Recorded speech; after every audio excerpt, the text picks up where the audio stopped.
Our guest today is Joe Votruba from New Jersey 101.5 radio station over in Trenton. Joe's a host and producer and an LGBTQ advocate. We wanted to have Joe on today because tonight, June 12th, would have been Pride Night at FirstEnergy Park. Joe joined us for that event last year, was a great supporter, so we wanted to bring him on today. Joe, welcome. How are you? I'm doing great, and I'll have you know that I, for the last year, have been bragging to everybody about the fact that I did not bounce my first pitch. Very good. Very good. That's what we like to hear. How are you doing? Everything okay over there in Trenton and quarantine land? Oh man, it's been a tumultuous few months. A lot of people out there in Jersey have a lot of questions about their employment. They have questions about where they can go, when they can go, how many people can they go with, and it's very confusing for a lot of people right now. So we're just trying to bring as much information to them as possible, have as much conversation about this stuff as possible, because people want to vent their frustrations a lot right now. Yeah, I can imagine. So let's get started. Joe, first give us a little bit about your background. Sure. So I've lived in this general area my whole life. I grew up on Staten Island, which is pretty much New Jersey. And I've grown up in Jersey since I was like 12 or 13 years old.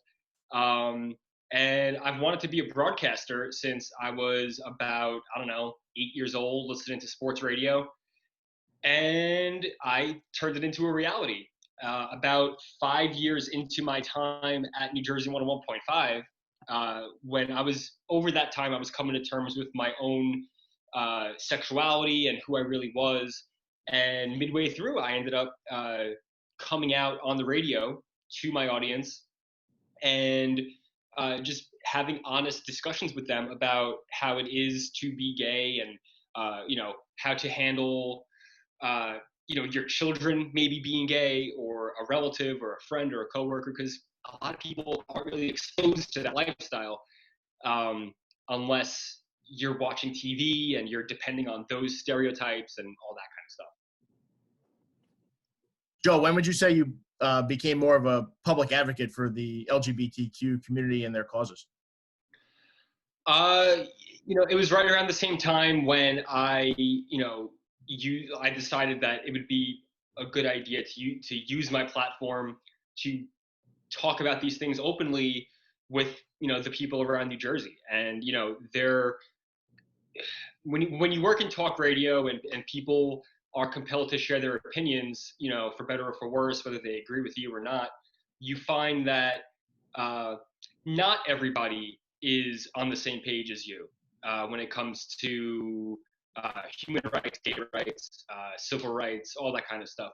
You kind of assume, if you're like me and you're in your 20s or 30s and most of the people that are around you identify as kind of more socially liberal people, it's easy to believe that that's how everyone thinks.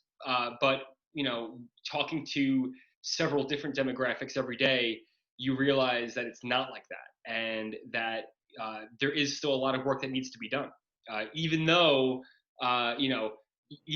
there's gay marriage and in a lot of circumstances, gay couples can adopt children, there's still things that need to be worked on.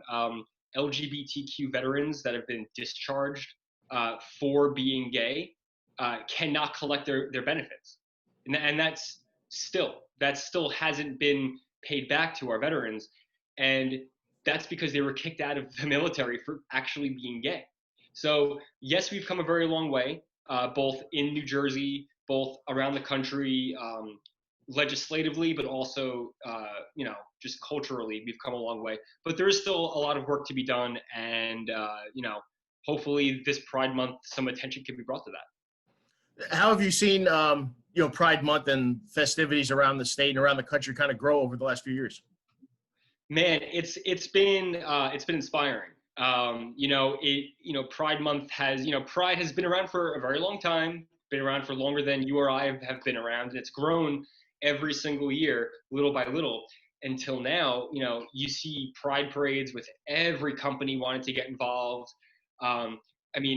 Baseball teams like you guys having Pride Night and celebrating their LGBTQ fan base and neighbors, and If you asked me, 5 or 6 years ago if that was possible, I probably would have said, no, definitely not possible.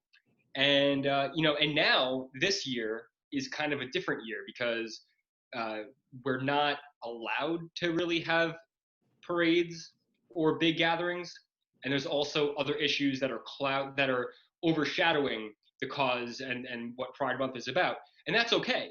I actually read somewhere someone's perspective on it, saying that in a way this is kind of like the most authentic Pride Month in a very long time, because there's attention brought to it, but it isn't about making a buck off of it. It's really just about the cause and the advocacy. What would be an organization or a resource that you might recommend to somebody that is considering reaching out to another party? Sure thing, yeah. Well, Garden State Equality, first off, is a great resource for not only getting you help directly, but also guiding you in the right direction. Hotlines for if you're having a hard time coming to terms with yourself, if you're feeling suicidal, which of course is a huge problem in the LGBTQ community. If you are a parent of a kid who maybe recently came out to you, there's PFlag, which is an organization where it pretty much gets parents in the right mindset for what that's going to be like. And it's important to remember that it's not necessarily homophobic if a parent doesn't have an immediately great reaction to the fact that their child is coming out of the closet. Sometimes it can just be a shock factor, just so unexpected, that even though in their heart they love you and they accept you, it's still, they spend all these years raising you, expecting life to look one way, and then with one conversation, it all changes. Not for the worse, but it's just different, and it takes a little while for some people, some longer than others, to come around. And for my own family, I was pretty lucky. Most of my relatives came around right away. Others didn't. And in retrospect, I wish that I had a resource like PFlag to at least show them that there's, it's going to be okay. We'll put the links to the websites of Garden State Equality and PFlag in the comments and in the story where you're reading this or watching this video. So if you need to reach out, those links will be right there for you in the comments or on the screen where you watch this video. I would also say too, by the way, like you can even reach out to me. I mean, my email inbox is always open. My DMs are always open. Wink, wink. I pride myself on being able to help people. With whether it's something small, something big, something personal, you can bounce it off me.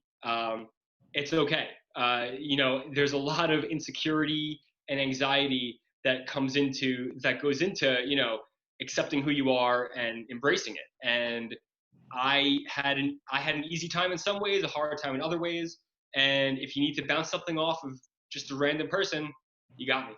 So what's the email address? What's the Twitter handle? Sure. Twitter handle is @Joe Votruba, which may not sound very easy to spell, but it is Votruba.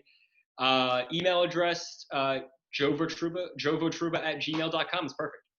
Awesome. So we certainly appreciate that. We'll put those out in the comments and in the bottom there on the video as well, the video notes where you watch this video. What advice would you give to somebody high school age or college age that's growing up and going through a tough time in regards to their sexuality?